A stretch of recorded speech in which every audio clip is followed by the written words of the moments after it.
Hey, what's up, champions? Welcome to Growth Mode. I'm your host, Donnie Bovine, the CEO and founder of Success Champions. Make sure you guys check out the Badass Business Summit at the badassbusinesssummit.com, talking about a lot of things to grow, scale, and help you get better in sales. Hanging out with me, as always, is Kevin Snow, the CEO and founder of Time on Target, a sales and automation tactician and I don't know, maybe he knows a thing or two about, that kind of stuff. Now, Kevin, what are we talking about today?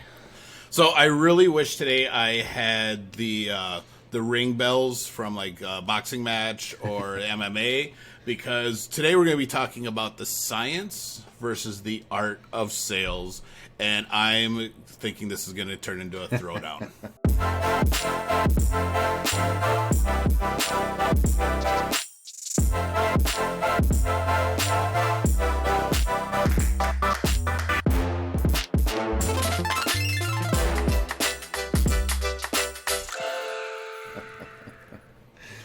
So, let's just start off with I'm right, you're wrong. Yeah, that's not how this works. That is not how this works. So,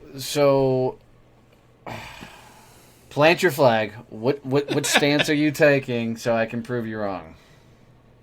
Well, obviously, I'm going to be much more on the science part, but I am not like 100% science is the only way you can do sales. I totally believe there's the science and the theory, and then there's the application piece.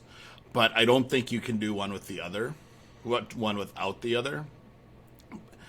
But it's much easier to do science without the art than it is to do art without the science. So, give me a sales guy or gal that can fucking sell and put a CSR, customer service rep, behind them, and you can't beat that combination. Period. This minute you take a Mustang and you slow them down with too much science, you destroy your business. So I think we need to define the science piece, because I think we're talking about two separate things. All right. For me, actually, what is the science of selling? Science is when you start bringing in a lot of metrics, you start bringing in a lot of technology, you start bringing in the tinkering and overthinking of process and systems. The art is the ability to actually go sell. All right, so we are talking about the same thing. The way you were talking before, I'm like, I don't understand how that's a science thing. I'm saying is you take a badass salesperson, and then you put all the science on the customer service rep. Let the salesperson go sell. Let the customer service handle all your tinkering shit. Oh, your customer service person should be supporting your clients. That's their role. The salesperson should know. If I talk to a salesperson, they can't tell me their closing percentage. They can't tell me how many calls Why do they it need takes to know to a closing percentage? Why do they not need to know that? Because the answer is, am I hitting my quota? Am I hitting my numbers? How many clients do I need to meet with this week to hit my quota? So I had a sales manager. I had a sales manager once upon a time hand me a CRM, and he said, "You're going to fill this out." I said, "No, I'm not." And he goes, "Yeah, you're going to walk through. You're going to fill out the CRM. You're going to get this all the way going." So for that whole month, I sat and filled out a CRM. My numbers reflected that, because I sat filling in a fucking CRM versus out selling. And here's what that sales manager learned quickly. Take me out of the street, and it's going to hurt your overall revenue of the company. So you need to be able to get things off my plate as quick as possible so I can go do what I'm good at. So if you're having to take time out of your day to fill out a CRM, you're doing it wrong. And we probably need to talk. So the CRMs today, you can fill out, you literally walk out of the sales call, go on your phone, you mark updates, and there you're done. There's no taking you out of the field to fill out a CRM. There's no reason a salesperson isn't going to know, hey, I need to talk to 10 clients this week to make X number of dollars. I need to make X number of phone calls to fill my calendar. That is all small thinking. That's seriously a small thinking. If I ever have to sit there and think about How many times do I gotta talk to a CEO to get a bit? Dude, you put a number in front of me, say take that hill. I'm just gonna go take the fucking hill. You slow me down when I got to start thinking about how many conversations do I got to get into, because for me, sales isn't a numbers game, right? It's not about the number of repetitions I do. It's about, am I producing results? So just let me go. Only time somebody needs all that stuff is when they're an overthinker, tinker, and they want to Einstein their sales process. So you're not, let's say you're a salesperson, you're not producing results. How do you know where to go fix shit if you don't know your numbers? It's really simple. You have a conversation, and you look at that sales rep, or you look at yourself and go, okay, what am I saying in these fucking calls that's not working? How do I adjust? How do I change it? That's the art of it all, right? Yeah, but you need to know where to look. You just can't say, all right, hey, sales guy, you're not selling. What are you saying that's wrong? And like, ooh, we're going to try and fix this. Because now you're just guessing. No, you're not. You're looking the right whole at idea. No, you're not guessing. Yeah, you're totally guessing. You're looking right at them and going, all right, dude, where are you going? How are you getting on the phone? Are you calling people? Are you going to events? What are you doing? And, it's really simple. Are you getting meetings? And, most times, the reason sales manager puts CRMs and systems and all this stuff on salespeople is because they're completely underperforming, and it's their way to start tracking and getting documentation to release that salesperson. I can promise you, to fix the process and figure out why. Yeah, because you literally started talking science and you changed in the middle of the sentence of trying to not talk about using science. You start asking, are you getting meetings? You're literally walking through where in the sales process are they having issues to figure it out, and that's a science. Well, sure, that's exactly what the data. That is exactly what a CRM shows you. It says, hey, your closing percentage this point is here. This point it's here. Oh, your issue's at this point. Let's fix that. Why is it so low? So. That is so distracting to a producer. You do that for people that can't sell. I promise you do that for people that can't sell. Underperformers. If you're a producer, if you're a producer, it's not as big of a deal. Yeah, you're doing tweaks. I mean, that's the entire debate. Is do you have a team of producers? Or do you have a shitty manager that doesn't know how to fucking let them run? Or do you have a team that needs to be micromanaged into success? And that's what a CRM does for a lot of people. I'm not saying it's completely unnecessary.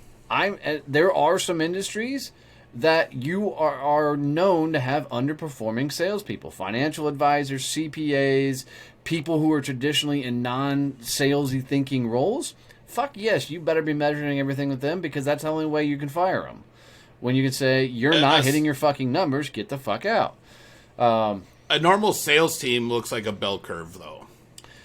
True. You're going to have 20% of the team that is you're never going to have to worry about. You could care less about the science behind how they sell, because they're just going to hit the numbers. I'm a high C, and that was me. I was always in that 20%. They just said, go sell. Well, I don't care what you fill out.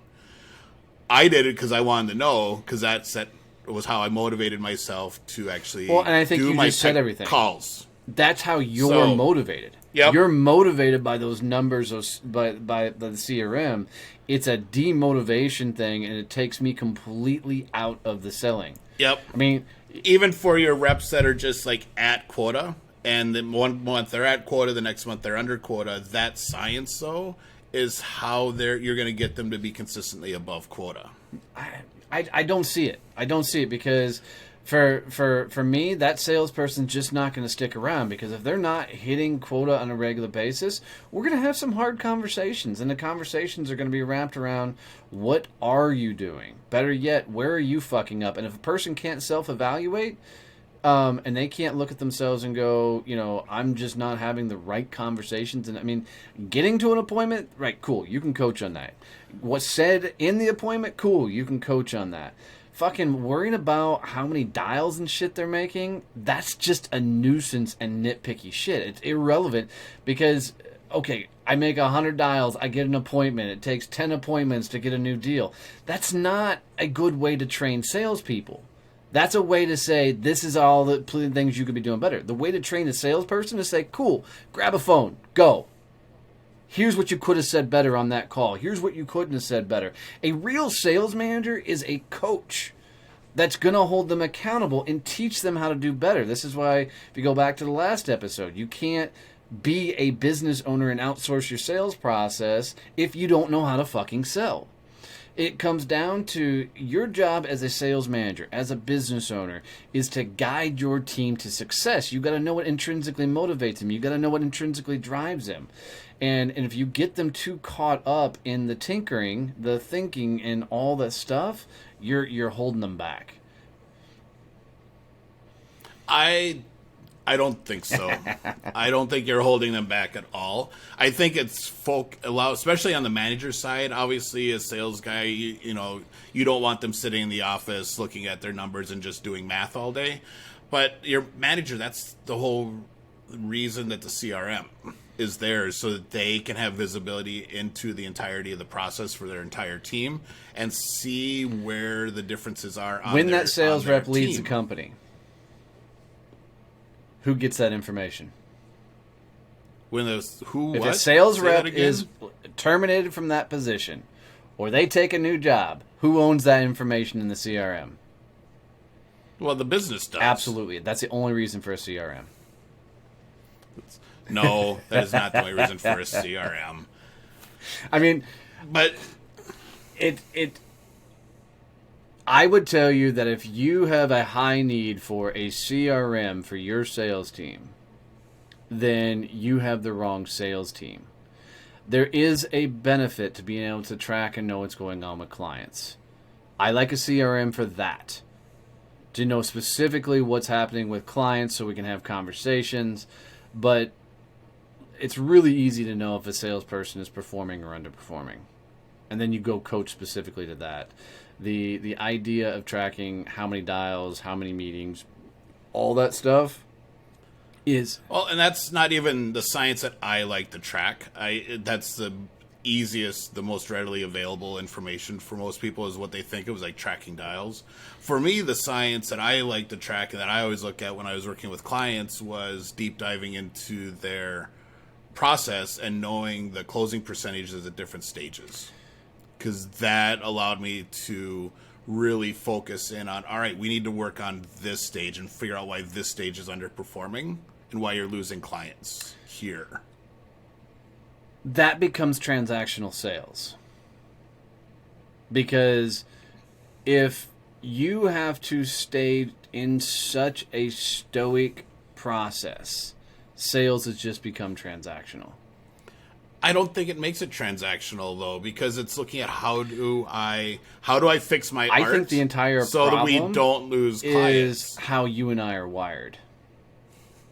Because logically, what you're saying makes sense for you and how you're built, right? It totally how you're wired and how you want to tinker and how you want to see the stages and steps all the way through. My mind will never think in that ability. But you also have to think from a business standpoint. If you have a team and you can increase that stage's conversion by 10%, that is a huge revenue bump for a lot of businesses. But I can increase that by 10% by having the right sales reps that are challenged by competition, are challenged by doing more. So going back to our last episode, the ramp-up period for a sales rep is usually 12 to 18 months. So is it faster to fix an existing rep and get 10% increased out of your entire team, or to spend 12 to 18 months getting a new team member up to speed? Dude, if you've gone 18 months and you're looking at a CRM to fix them, fire that fucker. Well, it shouldn't be an 18-month wait. I mean, but a CRM's not going to fix a shitty salesperson. I never said the CRM is going to fix the shitty salesperson. The CRM is going to give your manager data on where to look and where to start working on them at. A simple conversation will do that. No. So it really will. I mean, you can't tell me you can't sit across from a salesperson and go, all right, walk me through it. Where you at? What's working? Literally ask them, walk me through your last sales call. And they'll tell you. They'll walk you through it. And you can tell if they're bullshitting you or not. And you coach to that. Go with them on sales calls. Right? Interact and engage. A CRM is a professional babysitter. And it's going to be, give me a group of guys and gals that just want to win. You're still going to have an 80-20 rule. I agree with that. Right? But you're going to have higher performers and you need to get everything off their plate that allows them to go perform. Otherwise, you're slowing them down. So for this one, guys, you're just going to have to see. This is just two guys that are wired completely differently on this. And we're going to agree to disagree because I'm right. And I will continue to yell at Donnie to fill out our CRM all the time. So we actually have good information. All the time. I see the value of tracking prospects and knowing specifically who you're going after, and so you can keep up with them. If you're doing volume, yeah, absolutely. Looking into it about, stage 3 of the process, I have 16%, or stage 4, I have 18%. Get the fuck out of here. Right? That shit would never work for me. For a engineer, a tinker, that shit would probably work very, very well. And for your sales process is not like most business sales processes. You are totally the one call close. For sure. But I think every sales position I had was technical in nature. You're in a very technical sale right now. And you're doing one call closes. Riddle me that, Batman. It's not nearly as technical as what I was selling before. So for guys, I think you enjoy this. Is a healthy debate. I mean, at the end of the day, you got to do what works for you. I want a room full of finesse. I want a room full of confident, charismatic people that can nurture and go. Give them the CSRs, give them the team behind them that can do the inside sales and really grow the account so your Mustangs can run. If you're on a very tech side of things and you want more of an inside sales type system and setup, bring the CRM and tinker, adjust, and go into their world and understand it better. But at the end of the day, you got to know you got to know who your sales team is, and you got to work with how they're wired and built. Make them better by giving them the things they need to run and gun. Because a guy like Kevin, you give him the process, the numbers, the systems, and everything, he's going to excel better. A guy like me, you put me those systems and everything on it, you hold me back. You let me run and gun, and Kevin and I will be your top 2 performers in the companies from 2 completely different perspectives. So, as always, this was a fun conversation. I'm glad you were proved wrong. But as always, guys, if you guys got any value out of this, do us a favor and share it with somebody. Subscribe and follow. We appreciate the hell out of you guys. Love you, mean it. See you, bye.